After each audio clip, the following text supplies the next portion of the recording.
ఉత్తర భారతదేశంలో ఉన్నటువంటి ప్రసిద్ధ పుణ్యక్షేత్రాన్ని బద్రీనాథ్, కేదార్‌నాథ్ ఆలయాల్లోకి ఇక మీద హిందువులను మాత్రం అనుమతించబోతున్నారు. ఆలయాల్లోకి హిందూ యాత్రల ప్రవేశం మీద నిషేధం విధించాలని బద్రీనాథ్, కేదార్‌నాథ్ ఆలయ కమిటీ ప్రతిపాదించింది. త్వరలో జరగబోయే ఆలయ కమిటీ బోర్డు సమావేశంలో ఈ ప్రతిపాదనలు ఆమోదించబోతున్నారు. విషయాన్ని బద్రీనాథ్, కేదార్‌నాథ్ ఆలయ కమిటీ చైర్మన్ హేమంత్ ద్వివేది ధృవీకరించారు. ఈ 2 ఆలయాలతో పాటు కమిటీ పరిధిలోకి వచ్చే మిగతా దేవాలయాలు కూడా ఇదే ప్రవేశ నిబంధన వర్తించబోతున్నట్టు చెప్పారు. ఇప్పటికే గంగోత్రి ధామ్‌లోకి హిందూ యాత్రలు ప్రవేశించకుండా నిషేధం విధించారు.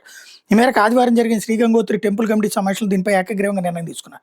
ఈ క్రమంలోనే బద్రీనాథ్, కేదార్‌నాథ్ ఆలయాల ప్రవేశాల పైన ప్రతిపాదనలు వచ్చాయి. అయితే ఈ కొత్త నిబంధనలు ఎప్పటి నుంచి అమల్లోకి తెస్తున్న విషయాన్ని మాత్రం ఇంకా నిర్ణయించలేదు. శీతాకాలం నేపథ్యంలో 6 నెలల పాటు మూసుకుని ఉండే బద్రీనాథ్ ఆలయ ద్వారాలను ఏప్రిల్ 23న తెరవబోతున్నారు.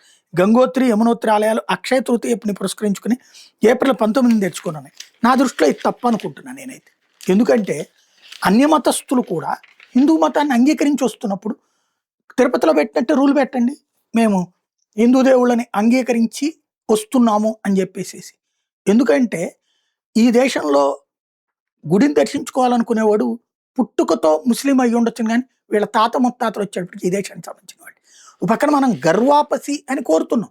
అంటే మతం మారి మళ్ళీ నువ్వు హిందువుల్లోకి రారా అని. అలా రావాలి అనుకుంటే వాళ్ళకి హిందూ దేవతల యొక్క గొప్పతనం తెలియాలి కదా, హిందూ ఆలయాల గొప్పతనం తెలియాలి కదా.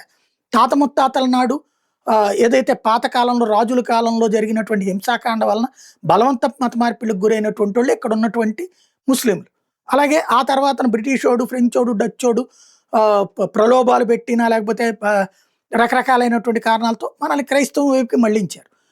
ఆ రోజుల్లో జరిగినటువంటి తప్పుని సరి చేసుకుని ఈ తరం ఇటు రావాలంటే హిందుత్వ గొప్పతనం వాళ్ళకి తెలియాలంటే ఆలయాలకు రానియాలి కదా. అక్కడ వ్యాపారాలు హిందూ యాత్రలు చేసుకోవద్దని పెడితే తప్పులేదు. దర్శనాలకి అడ్డు పెట్టడం కంటే కూడా రానిచ్చి మేము హిందూ ధర్మాన్ని అంగీకరిస్తున్నాం, అందుకే దర్శనం చేసుకుంటున్నాం అనే డిక్లరేషన్ పెట్టండి.